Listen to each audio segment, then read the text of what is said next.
दुनिया भर के करीब 99 देशों पर बड़ा साइबर अटैक हुआ है। हैकर्स ने रैनसमवेयर के जरिए लगभग 75,000 से भी ज्यादा कंप्यूटर्स को निशाना बनाया। साइबर हमले के बाद कंप्यूटर्स ने काम करना बंद कर दिया।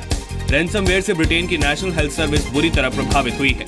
रैनसमवेयर एक कंप्यूटर वायरस है जो कंप्यूटर फाइल को बर्बाद करने की धमकी देता है। धमकी दी जाती है कि यदि अपनी फाइलों को बचाना है तो फीस चुकानी होगी। नेशनल हेराल्ड केस में दिल्ली हाईकोर्ट ने सोनिया गांधी और राहुल गांधी की यंग इंडियन प्राइवेट लिमिटेड के खातों में हेराफेरी के आरोपों की जांच के लिए इनकम टैक्स विभाग को मंजूरी दे दी। आयकर विभाग दोनों से पूछताछ कर सकता है। कांग्रेस ने आयकर जांच की निचली अदालत के फैसले को दिल्ली हाईकोर्ट में चुनौती दी थी। मैंने कहा कि ये इनकम टैक्स का भी फ्रॉड है, तो मैंने एक कंप्लेंट इनकम टैक्स से अलग से दी। अब उस इनकम टैक्स ने फिर उसको जांच में लगाई और काफ़ी टाइम लगा दी, परंतु आखिर में उन्होंने काम कर दिया। अब इनको तो गिरफ्तार करनी चाहिए पूछताछ करने के लिए। यंग इंडियन लिमिटेड पर नेशनल हेराल्ड अखबार को चलाने वाली कंपनी एजेएल के 90 करोड़ 25 लाख रुपए की रिकवरी राइट्स 50 लाख रुपए में खरीदने का आरोप है। सुब्रमण्यम स्वामी ने गांधी परिवार पर 5,000 करोड़ की संपत्ति पर कब्जा करने का आरोप लगाया था। हाई कोर्ट ने स्पष्ट निर्देश दिया कि रिट पिटीशन में ज्यूरिसडिक्शन से संबंधित उठाए गए सभी मुद्दों का निर्णय करना इनकम टैक्स द्वारा अनिवार्य होगा। इस आधार पर हमने वो रिट वापस ले ली। कांग्रेस ने यंग इंडियन लिमिटेड नाम से नॉट फॉर प्रॉफिट कंपनी 2010 में बनाई थी।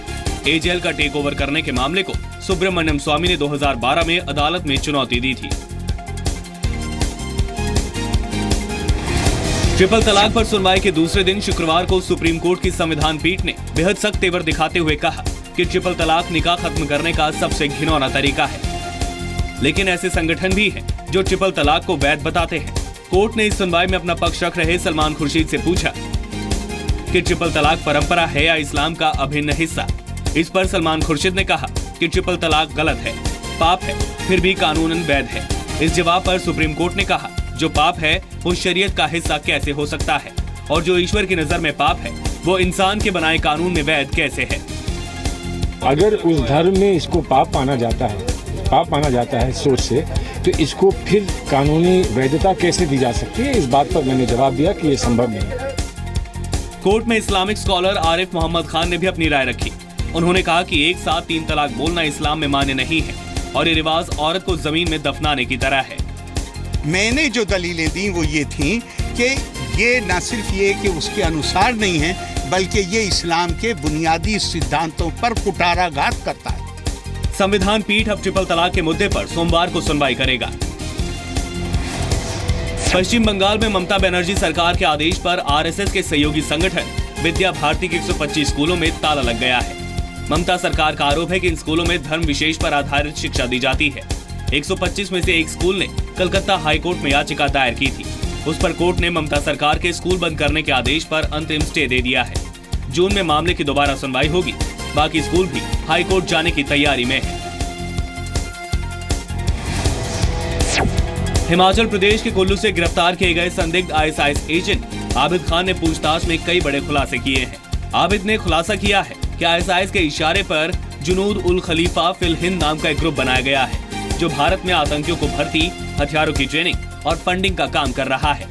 इतना ही नहीं, ये ग्रुप इस बात की जानकारी भी इकट्ठा कर रहा है कि आईएसआईएस के खिलाफ कौन कौन सी एजेंसी काम कर रही है।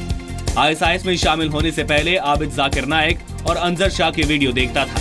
जी न्यूज के पास आईएसआईएस संदिग्ध आबिद खान के एनआईए को दिए बयान के दस्तावेज मौजूद हैं। आतंकी संगठन हिजबुल मुजाहिदीन ने एक ऑडियो क्लिप जारी की है जिसमें हिजबुल के कमांडर जाकिर मूसा ने कहा है कि कश्मीर में चल रहा आंदोलन राजनीतिक नहीं इस्लामिक है और हुर्रियत ने इसमें दखल दिया तो उनके नेताओं के सिर काट दिए जाएंगे। ये लोग सियासी लीडर है, आप लोग इनको इस्लामी लीडर ना कहें, ये हमारे लीडर नहीं हो सकते हैं और इनको अपनी सियासत चलानी हो ना तो हमारे रास्ते में कांटे न बने, हमारी शरीयत के रास्ते में, वरना हम लोग इनके गले काटेंगे पहले, लाल चौक में इनको लटकाएंगे पहले। ऑडियो टेप में मूसा ने कहा कि उसका संगठन कश्मीर को इस्लामिक राज्य बनाने और यहाँ शरिया कानून लागू करने की लड़ाई लड़ रहा है। चुनाव आयोग ने राजनीतिक दलों को 5 राज्यों के विधानसभा चुनाव के दौरान इस्तेमाल ईवीएम से छेड़छाड़ साबित करने की चुनौती दी है। इसके लिए फिलहाल तारीख तय नहीं की गई है और चुनाव आयोग ने साफ किया है कि आने वाले चुनाव वीवीपैट वाली ईवीएम से ही कराए जाएंगे।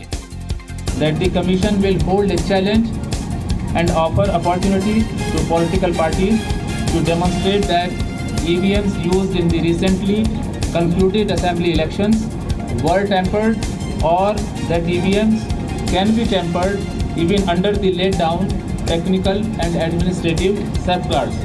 EVM मशीन के जो M3 मॉडल, जो लेटेस्ट मॉडल है, उसके लिए 1900 करोड़ रुपया, और जो VVIPT के लिए 3000 करोड़ से ज़्यादा का विषय, वह भी इलेक्शन कमीशन ने कहा उनके पास पहुंच गया है। केजरीवाल सरकार के पूर्व मंत्री कपिल मिश्रा अनशन पर हैं और आज से कपिल के खिलाफ बुराड़ी से आम आदमी पार्टी विधायक संजीव झा अनशन पर बैठेंगे। संजीव राजघाट पर सुबह 11 बजे जाएंगे और फिर वहां से कपिल मिश्रा के घर के बाहर ही अनशन शुरू करेंगे। इससे पहले अनशन पर बैठे कपिल मिश्रा राजघाट पर फूट कर रोए। कपिल की मां बीजेपी नेता अन्नपूर्णा मिश्रा ने अरविंद केजरीवाल को चिट्ठी लिखकर कहा है कि वो अब झूठ बंद करे। बहुत जिद्दी है, 3 दिन से कुछ नहीं खाया उसने। छोटी सी जानकारी इसने मांगी है, वो दे दो। मैं किसी का एजेंट नहीं, केवल वह सत्य का एजेंट है।